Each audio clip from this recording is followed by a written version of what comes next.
Hi, I'm Kevin, and I'm traveling the country with my dog Georgia, living out of my 2016 Subaru Forester.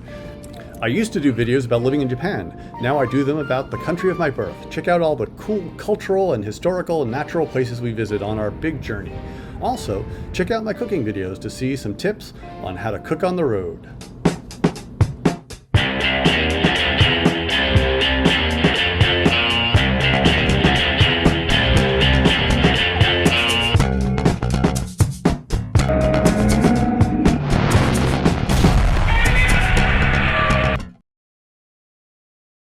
So when last we left this adventure, I had been blocked from California by the endless fires and instead headed south into the Southwest, which was phenomenal. If there was one stretch of the trip that was just unending, oh my God, that's beautiful, it was this area. I started in Bryce Canyon, and Bryce Canyon, whew, wow. I spent a few days there, which was more than I normally do. I got to know one of my neighbors who had been on the road for 5 years straight, living out of his Jeep Grand Cherokee. He's a retiree, and I think smartly, instead of going with the huge RV, went with just his car, because it gives you a lot more flexibility. And we got to know each other. He was a very nice guy. I had him over for dinner, and while I was getting dinner ready, I noticed this guy pull up on a bicycle, and he starts filling up his water bottles from the camp spigot nearby, and I start talking to him. He had biked from Seattle to Bryce. What's your advice to staying on the road? Do it. Both those guys were amazing and kind of put me to shame. I mean, 3,000 miles from Seattle to Bryce. I mean, I wouldn't have done that when I was 18, much less when I'm 80. So good for that guy. He was a very interesting guy. And then the other guy, 5 years on the road. Man, I don't know if that's a life goal or an intervention.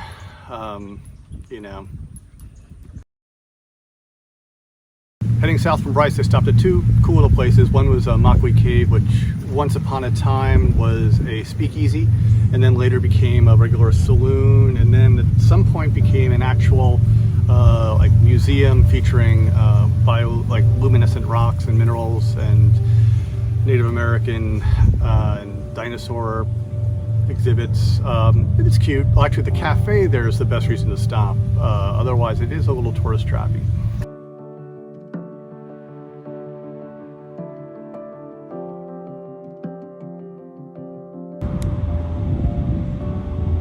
Not far from that is a pet cemetery, which, I'll be fair, was not as cool as the dog chapel in Vermont, but was very beautiful in its own way. It's totally filled with like wind chimes and beautiful views, obviously.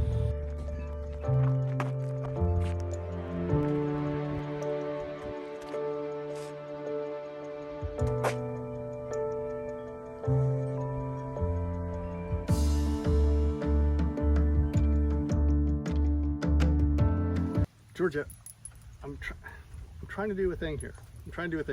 Chill. But Zion was just absolutely gorgeous. That whole area is. I mean, there's so many beautiful, beautiful, beautiful places in that region. And of course, I didn't get to hit even more than a fraction of them so far. I will be back to that area again. Don't want to do everything all at once, and then not have anything left to do later on.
Las Vegas was cool. I met up with some friends, two folks who I knew back in the Adirondacks and have since moved out to Las Vegas.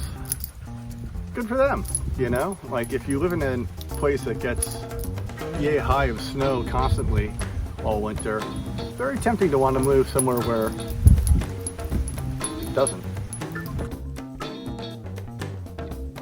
We have to say something? Yeah. Is it a video? Yeah. Yeah. Why is it awesome moving out west? Because it's great and there's actual diversity and, you know. I love your cause it's great. Because it's great. Because I don't have to shovel 3 feet of snow off my car every winter and my car starts every day. Yeah. That's why it's great. The weather's good, the people are nice. I There's always something to do. I appreciate the rain a lot more. Like, Definitely. it's just not nice. humid. So welcome to Vegas.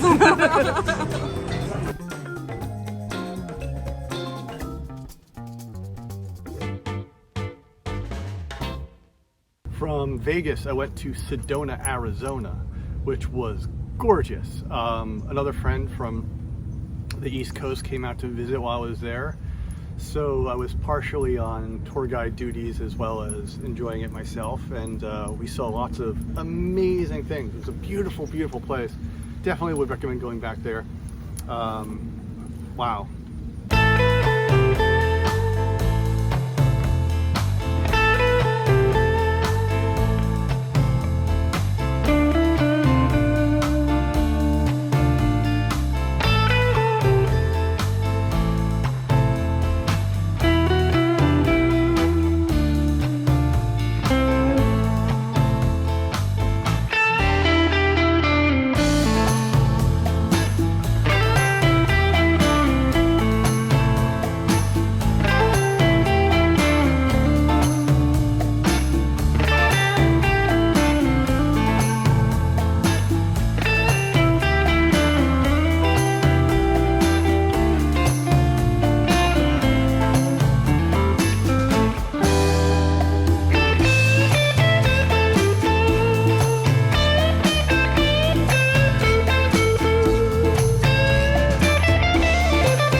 Food in Sedona.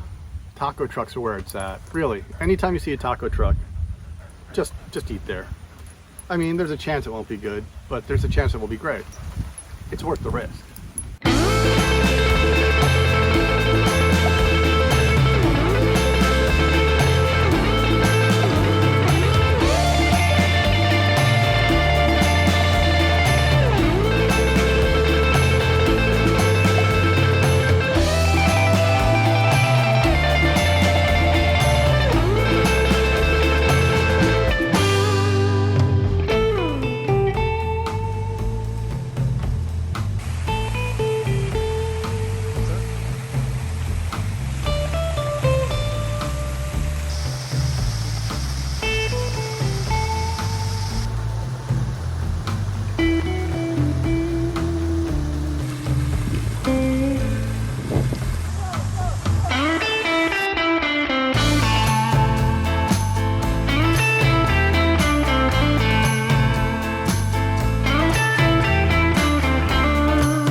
Headed east out of Sedona, I checked out Twin Arrows, which is like an abandoned roadside attraction. It was very cool, very, very cool to see all the graffiti, and I don't know, it had a kind of fun post-apocalyptic, I don't know, but it was a neat little stop.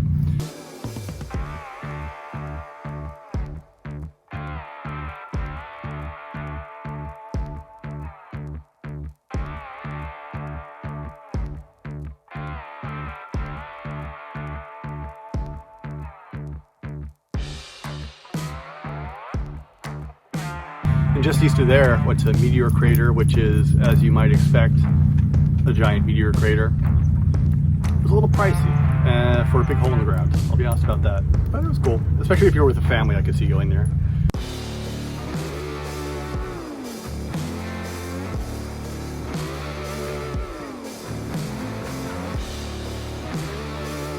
White Sands, New Mexico was beautiful. Such a cool place. Truly otherworldly. Georgia loved running around. I did keep finding sand in every crevice of my body for weeks later, but worth it. Definitely worth it.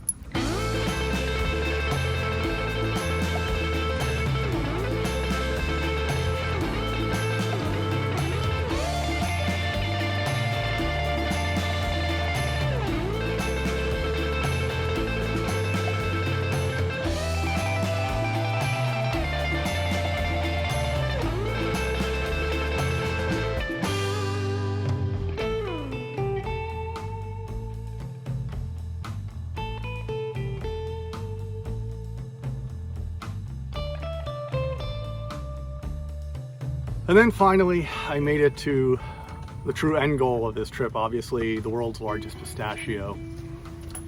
Now that I've seen it, I suppose my travels come to an end. I guess there's really nothing more for me to go out there and see. Okay, no, that's not true. I've got a lot more left to do. A lot more left to do. But until next installment, I should go do those things.